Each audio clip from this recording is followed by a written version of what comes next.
कल्पना कीजिए एक ऐसे समय की जहां ग्लोबल वार्मिंग से बढ़ते तापमान और पिघलते ग्लेशियर्स के कारण पृथ्वी पर रहना बहुत मुश्किल हो गया हो, और ऐसे में आपको जरूरत हो एक ऐसे नए घर की जहां आप दोबारा अपने जीवन को शुरू करना चाहते हो। आपने ये बात वैज्ञानिकों के सामने रखी और उन्होंने सुझाव दिया कि हमें पृथ्वी को छोड़कर किसी ऐसे ग्रह पर बसना होगा जो किसी स्टार के हैबिटेबल जोन में आता हो और पृथ्वी की तरह ही उसमें पानी और तापमान हो। लगातार रिसर्च और बेहद एडवांस टेलीस्कोप की मदद से उस समय वैज्ञानिकों ने पृथ्वी से 20 लाइट ईयर दूर एक ग्रह को खोज भी लिया और तुरंत उस पर जाने की तैयारी चालू कर दी। पर अपनी इस तैयारी में उन्होंने पाया कि वे जितना आसान इस ग्रह पर पहुंचने की बात कर रहे थे, वास्तव में वहां जाना बहुत बहुत चैलेंजिंग और खतरनाक है। उनके पास ऐसी कोई टेक्नोलॉजी नहीं है जिससे वे बेहद कम समय में उस ग्रह पर पहुंच सके। वार्म होल और वार्प ड्राइव जैसी हाईली कॉम्प्लेक्स और अनस्टेबल टेक्नोलॉजी से एकदम अलग वो ऐसे स्पेसक्राफ्ट को बनाने की सोच रहे हैं जो आज की ही टेक्नोलॉजी का एडवांस वर्जन हो और किसी खास फ्यूल या एनर्जी से चलता हो। ऐसे में अगर वो इसी टेक्नोलॉजी की दम पर 1000 किलोमीटर पर सेकंड की स्पीड से चलने वाला स्पेसक्राफ्ट बना भी लें तो भी उस ग्रह पर जाने में ही करीब 6000 साल लग जाएंगे, जो किसी भी तरह पॉसिबल नहीं है। आपको हर हालत में अपने जीवन काल तक उस ग्रह पर जाना है और वहां एक नई जिंदगी बसानी है। तो ऐसे में अब आप क्या करोगे और किस तरह 20 लाइट ईयर दूर की यात्रा बहुत कम समय में कर पाओगे, और इसके पीछे कौन सी टेक्नोलॉजी और किस तरह के स्पेसक्राफ्ट और कितनी एनर्जी की जरूरत पड़ेगी, ये सब बात जानने के लिए चलिए मेरे साथ अपने नए घर की अनोखी यात्रा पर, जिसमें आप पहली बार किसी इंटरस्टेलर स्पेसक्राफ्ट के ऐसे कॉन्सेप्ट को जानोगे जिसके बारे में शायद ही आपने कभी सोचा होगा। 20 लाइट ईयर दूर किसी ग्रह पर जाना इस समय पॉसिबल नहीं है। अगर आप वॉयेजर 1 की 17 किलोमीटर पर सेकंड की स्पीड से जाने की कोशिश करते हो तो यहाँ तक पहुंचने में ही आपको 3,35,000 साल लग जाएंगे, और सबसे तेज स्पेसक्राफ्ट पार्कर सोलर प्रोब की 200 किलोमीटर पर सेकंड की स्पीड पर आपको यहाँ जाने में कम से कम 30,000 साल लगेंगे, जो किसी भी तरह आप नहीं कर सकते हो। इस समस्या का समाधान वैज्ञानिक ज्यादातर nuclear fusion ship, warp drive spaceship, anti matter engine से बने हुए शिप और वार्म होल को बताते हैं, पर ये चारों टेक्निक बहुत ज्यादा कॉम्प्लेक्स और खर्चीली हैं। न्यूक्लियर फ्यूजन से हम इतनी ऊर्जा पैदा नहीं कर सकते जिससे हम इस ग्रह पर जा सकें। फ्यूजन प्रोसेस में मास का केवल बहुत कम हिस्सा ही एनर्जी में बदलता है, तो ऐसे में बहुत ज्यादा मास के बर्बाद होने के कारण यह तरीका लंबी इंटरस्टेलर यात्रा के लिए ठीक नहीं है। वहीं वार्प ड्राइव शिप को चलाने के लिए हमें बहुत ही ज्यादा ऊर्जा की जरूरत पड़ेगी ताकि हम स्पेस टाइम को बेंड करके अपने स्पेसक्राफ्ट को लाइट की स्पीड से भी तेज आगे बढ़ा सकें। इस कॉन्सेप्ट में हम ऐसे स्पेसक्राफ्ट को यूज करेंगे जो आकार में फुटबॉल फील्ड जितना बड़ा हो और उस पर एक डोनेट के आकार की रिंग लगी हो, जो एक अनजान हाईली डेंस मैटर जिसे एक्सोटिक मैटर कहा जाता है उससे बनी हो, ताकि वो स्पेस टाइम को बेंड कर सके। स्पेस टाइम को बेंड करते वक्त आगे जो स्पेस होगा वो कम होता रहेगा और स्पेसक्राफ्ट के पीछे वाला स्पेस एक्सपेंड होकर हमें आगे की ओर धक्का देगा। ये एकदम समुद्र में उठने वाली लहर की तरह ही होगा, जिसके धक्के से हमारा ये स्पेसक्राफ्ट लाइट की स्पीड से 10 गुना तेजी से दूरी को तय कर पाएगा। पर सबसे बड़ी दिक्कत इस कॉन्सेप्ट में यही है कि जब हमारा ये स्पेसक्राफ्ट स्पेस टाइम को बेंड करेगा तो इसके साथ साथ बहुत से हाई एनर्जी पार्टिकल्स जो कि स्पेस में हमेशा मौजूद रहते हैं, इसके साथ संपर्क में आकर स्पेसक्राफ्ट को भारी नुकसान पहुंचा सकते हैं। दूसरा ऐसा मैटर जो कि स्पेस टाइम को बेंड यानी मोड़ सके, उसे बनाना और सोचना भी अभी पॉसिबल नहीं है। वहीं वार्म होल्स के जरिए हम सबसे तेज स्पेस में किसी जगह से दूसरी जगह जा सकते हैं। इनके जरिए आप लाइट से भी तेज ट्रैवल कर सकते हो। जब आप वार्म होल में एंटर करोगे तो आप लाइट की स्पीड से जल्दी दूसरी जगह पहुंच जाओगे। ये एक शॉर्टकट की तरह है जो दो अलग जगहों को जोड़ता है, पर सबसे कारगर लगने वाला ये तरीका सबसे ज्यादा मुश्किल और खतरनाक है। वार्म होल्स बहुत अनस्टेबल होते हैं। इन्हें खुला रखने के लिए आपको एक अलग ही प्रकार की एनर्जी की जरूरत पड़ती है, जो कि आम फिजिक्स के नियमों से एकदम अलग है। इस एनर्जी को नेगेटिव एनर्जी कहा जाता है। इसे हासिल करने के लिए आपको नेगेटिव मास यानी एक्सोटिक मैटर की जरूरत पड़ने वाली है, जो फिलहाल एक हाइपोथेटिकल मैटर है, इसलिए अभी इस समय ये एकदम पॉसिबल नहीं है। वहीं एंटी मैटर इंजन बनाकर इंटरस्टेलर यात्रा करना एक अच्छा ऑप्शन है और पॉसिबल भी लगता है, पर असल में हम एंटी मैटर को बनाना जितना आसान समझ रहे हैं वो उतना ही कठिन है। एंटी मैटर ऑर्डिनरी मैटर का अपोजिट है, जिसका निर्माण बिग बैंग के समय ही हुआ था। ये मैटर की तरह ही है, पर ये पार्टिकल्स की जगह एंटी पार्टिकल से बना हुआ होता है, जिनमें सामान्य पार्टिकल से एकदम अपोजिट चार्ज होता है। अगर एंटी मैटर और मैटर को एक साथ रख दिया जाए तो दोनों में ही विनाश शुरू हो जाएगा और ये विनाश बहुत अधिक मात्रा में एनर्जी रिलीज करेगा जिसे आप आइंस्टाइन के फेमस फॉर्मूले E=mc² से निकाल सकते हैं। इसी वजह से एंटी मैटर को हैंडल करना बहुत मुश्किल हो जाता है। दूसरा, अब तक इसे केवल कुछ नैनोग्राम ही जितना बनाया गया है, जो कि इंटरस्टेलर ट्रैवल करने के हिसाब से बहुत ही कम है। आपको अगर एंटी मैटर के जरिए ही दूसरे तारे पर जाना है तो इसके लिए आपको एंटी मैटर की बहुत अधिक मात्रा चाहिए होगी, जिसे बनाना बहुत महंगा होगा। 1 ग्राम एंटी मैटर को इस समय बनाने में करीब $62.5 ट्रिलियन की लागत लगेगी, जो पूरे विश्व की जीडीपी का 80% है। तो ऐसे में एंटी मैटर को बनाना बहुत मुश्किल है, और अगर सभी देश पृथ्वी के संकट के समय इसे बनाने की कोशिश भी करते हैं और बना भी लेते हैं, तो अब सबसे बड़ी समस्या जो होगी वो है इससे निकलने वाली खतरनाक गामा रेडिएशन, जिससे अगर बचा नहीं गया तो ये स्पेसक्राफ्ट के साथ साथ आपको भी आसानी से मार सकती है।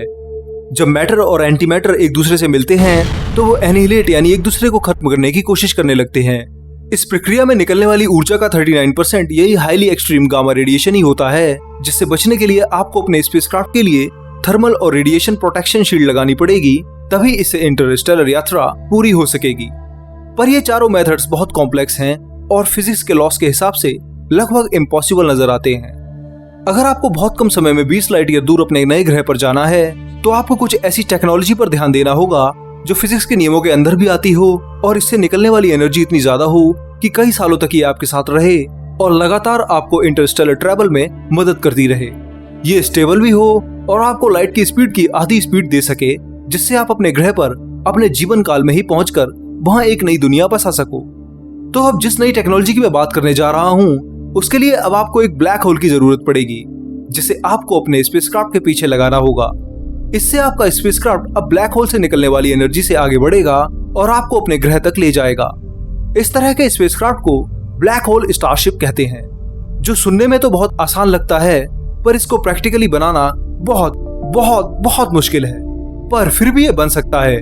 तो आखिर ये असल में क्या है और कैसे बन सकता है, और क्या हम सच में किसी ब्लैक होल को कंट्रोल करके उससे स्पेसक्राफ्ट बना सकते हैं? आइए जानते हैं। ये तो आप जानते ही हैं कि ब्लैक होल इस ब्रह्मांड के सबसे खतरनाक और सबसे मैसिव ऑब्जेक्ट हैं, जिसकी ग्रेविटी से लाइट भी नहीं बच पाती है। ब्रह्मांड में हर चीज ब्लैक होल बन सकती है अगर उसे उसके श्वार्ज़शील्ड रेडियस जितना कंप्रेस किया जाए। अगर आपको पृथ्वी को ब्लैक होल बनाना है तो उसे आपको एक मार्बल जितना कंप्रेस करना होगा, और सूर्य को ब्लैक होल बनाना है तो उसे आपको तब तक कंप्रेस करना होगा जब तक वो 3 किलोमीटर के आकार के बराबर ना हो जाए। इतना कंप्रेस होने के बाद भी इन दोनों चीजों में मास सेम ही रहता है, जिससे ये ब्लैक होल बनने के बाद और ज्यादा खतरनाक हो जाते हैं। तो अगर हमें अपने स्पेसक्राफ्ट के लिए कोई ब्लैक होल चाहिए होगा तो वो बहुत हल्का ही होगा। ऐसे में हमारे हल्के ब्लैक होल का श्वार्ज़शील्ड रेडियस इतना कम होगा जिसे हम अपनी आंखों से नहीं देख पाएंगे। वैज्ञानिकों ने एक स्टेबल ब्लैक होल से एनर्जी लेने के 5 तरीके बताए हैं, जिन्हें अगर पूरा कर लिया जाए तो हमारा स्टारशिप पूरा हो सकता है। इनमें सबसे पहले हमें एक ऐसा ब्लैक होल बनाना होगा जिसकी लाइफ स्पैन इतनी ज्यादा हो कि हम अपना मिशन आसानी से पूरा कर सकें। वहीं इतना ताकतवर भी हो कि एक खास समय में अपने आप को लाइट की स्पीड का 10% तक एक्सीलरेट कर सके। इसके अलावा इस ब्लैक होल का आकार हमें बहुत छोटा चाहिए होगा, ताकि हमें इसे बनाते वक्त हद से ज्यादा एनर्जी की जरूरत ना पड़े। साथ साथ इस ब्लैक होल का मास भी इतना ज्यादा ना हो कि आपका स्पेसक्राफ्ट इसकी चपेट में आकर तबाह ही हो जाए। अगर हम इन सभी बातों पर ध्यान दें तो तभी हम अपने स्टारशिप के लिए इस ब्लैक होल को बना पाएंगे। पर ब्लैक होल को बनाना तो हमारा पहला स्टेप था। अब हमें इसी ब्लैक होल की एनर्जी से अपने स्पेसक्राफ्ट को एक्सेलरेट करना होगा, जिसके लिए हमें एक विशाल रिफ्लेक्टर की जरूरत पड़ेगी जो स्पेसक्राफ्ट के पीछे लगा होगा और ब्लैक होल से निकलने वाली हॉकिंग रेडिएशन से आपके स्पेसशिप को एक्सेलरेट करेगा। वैज्ञानिकों का अनुमान है कि अगर वे एक ऐसा ब्लैक होल बना लें जिसका आकार एक एटम से भी करोड़ों गुना छोटा हो, तो वो उन्हें कई सालों तक इतनी एनर्जी दे सकता है जिससे वे अपने इंटरस्टेलर मिशन को पूरा कर सकते हैं। अगर आप 60 करोड़ किलो के किसी ऑब्जेक्ट को कंप्रेस करके ब्लैक होल में बदल देते हो तो फिर उसका आकार हाइड्रोजन एटम से भी करोड़ों गुना छोटा होगा, पर उससे जितनी एनर्जी हॉकिंग रेडिएशन से रिलीज होगी वो आपको 3.5 साल तक लाइट की 10% स्पीड यानी 30,000 किलोमीटर पर सेकंड की स्पीड से इंटरस्टेलर यात्रा करवा सकती है। अब अगर आपको 20 लाइट ईयर दूर अपने ग्रह पर जाना है तो आपको इससे ज्यादा बड़ा ब्लैक होल चाहिए होगा, जिसकी लाइफ इतनी हो कि आपका मिशन पूरा कर सके और इतनी एनर्जी हो कि आपको वो लाइट की आधी स्पीड से 40 सालों में ही आपके ग्रह तक पहुंचा दे। आम ब्लैक होल्स जो कि रोटेट नहीं होते हैं, उनकी लाइफ कम होती है, जिससे ये मिशन पूरा होना मुश्किल है। इसलिए अब आपको रोटेशनल ब्लैक होल की मदद लेनी होगी जो लगातार कई सालों तक स्टेबल एनर्जी दे सके। इस तरह के ब्लैक होल्स तभी बनते हैं जब कोई स्पिनिंग स्टार अपनी ग्रेविटी के कारण कोलैप्स हो जाता है और सुपरनोवा धमाका करता है। स्पिन करने की वजह से इस स्टार से बना ब्लैक होल भी लगातार स्पिन करता है। ये स्पिन इतनी तेज होती है कि 1 सेकंड में लाखों बार स्पिन कर सकता है। एक ही एक्सिस पर रोटेट होने के कारण इनके अंदर सिंगुलैरिटी की जगह रिंगुलैरिटी देखने को मिलती है, जिसमें एक ही रिंग जिसकी मोटाई 0 होती है वो ब्लैक होल का सारा मास अपने में समा के रखती है। लगातार लाखों बार रोटेट होने की वजह से ये ब्लैक होल आम ब्लैक होल्स की तुलना में बहुत अधिक मात्रा में एनर्जी रिलीज करते हैं, जिसे स्टोर करने के लिए हम इस ब्लैक होल के चारों तरफ एक डायसन स्फीयर जैसी डिस्क बना सकते हैं, जो लगातार हमें ब्लैक होल से एनर्जी को देता रहेगा और हम इस एनर्जी से अपने स्टारशिप को लाइट की आधी स्पीड तक एक्सेलरेट कर पाएंगे। अगर ये पॉसिबल नहीं हुआ तो हमें फिर एक पैराबोलिक शेप का रिफ्लेक्टर चाहिए होगा, जो इस ब्लैक होल से निकलती हीट और रेडिएशन को रिफ्लेक्ट करके एक थ्रस्ट का काम करे और हमारे स्टारशिप को लाइट की 10% से लेकर 50% तक स्पीड दे सके, जिससे फिर आप 20 लाइट ईयर दूर अपने ग्रह पर 40 से 60 सालों में पहुंच जाओ। देखा जाए तो ब्लैक होल स्टारशिप को बनाना एंटीमैटर स्पेसशिप से ज्यादा आसान है। जितनी ज्यादा एनर्जी हमें एंटीमैटर इंजन को बनाने में लगेगी, उससे लाखों गुना कम एनर्जी से हम एक छोटा सा ब्लैक होल बनाकर उससे एनर्जी को ले सकते हैं। एंटीमैटर से एकदम अलग ब्लैक होल तभी एनर्जी रिलीज करता है जब उसमें कोई मैटर डाला जाता है। वहीं एंटीमैटर को स्टोर करना बहुत मुश्किल है। ये मैटर से संपर्क करते ही एक भयानक एक्सप्लोजन करता है जो सब कुछ तबाह कर सकता है। तो कुल मायनों में हमारी फिजिक्स की समझ से आप केवल ब्लैक होल स्टारशिप बनाकर ही अपने 20 लाइट ईयर दूर ग्रह पर जा सकते हो। फिलहाल इस वक्त एक आर्टिफिशियल ब्लैक होल को बनाना लगभग इम्पॉसिबल है, पर इंसानों का जिद्दी स्वभाव उसे सब कुछ करने पर मजबूर कर देता है। तो हो सकता है कि आने वाले 200 साल बाद हम इस टेक्नोलॉजी को भी देख पाएंगे। दोस्तों, इस वीडियो में इतना ही। यहाँ आपने एक हाइपोथेटिकल यात्रा अपने स्पेसशिप से करने की कोशिश की है और समझा है कि किस टेक्नोलॉजी से आप कम समय और ज्यादा तेज इंटरस्टेलर यात्रा कर सकते हो। यहाँ आपने एक नए आइडिया को भी जाना है, जिसमें वैज्ञानिक ब्लैक होल की मदद से स्पेसशिप बनाने की कोशिश कर सकते हैं, जो लगभग 30,000 से लेकर 1,00,000 किलोमीटर पर सेकंड की स्पीड से आपको किसी भी एक्सोप्लैनेट पर भेज सकता है। आपको वीडियो कैसा लगा और किस पार्ट ने सबसे ज्यादा हैरान किया, मुझे कमेंट करके जरूर बताएं। और इसके अलावा आप हमारी वेबसाइट विज्ञानम.com पर भी विजिट कर सकते हैं, जिसमें आपको यूनिवर्स के ऊपर हजारों आर्टिकल्स मिल जाएंगे जो आपको एकदम अपडेटेड रखेंगे और आपको कोई भी कंफ्यूजन नहीं होगा। तो आप वेबसाइट जरूर विजिट करें और अपने दोस्तों को भी शेयर करें। तब तक के लिए आप मुझे इजाजत दीजिए और इस वीडियो को लाइक, शेयर, कमेंट के साथ साथ चैनल को भी सब्सक्राइब कीजिए। मैं मिलूंगा अगले हफ्ते एक और नए मजेदार वीडियो के साथ। धन्यवाद। जय हिंद।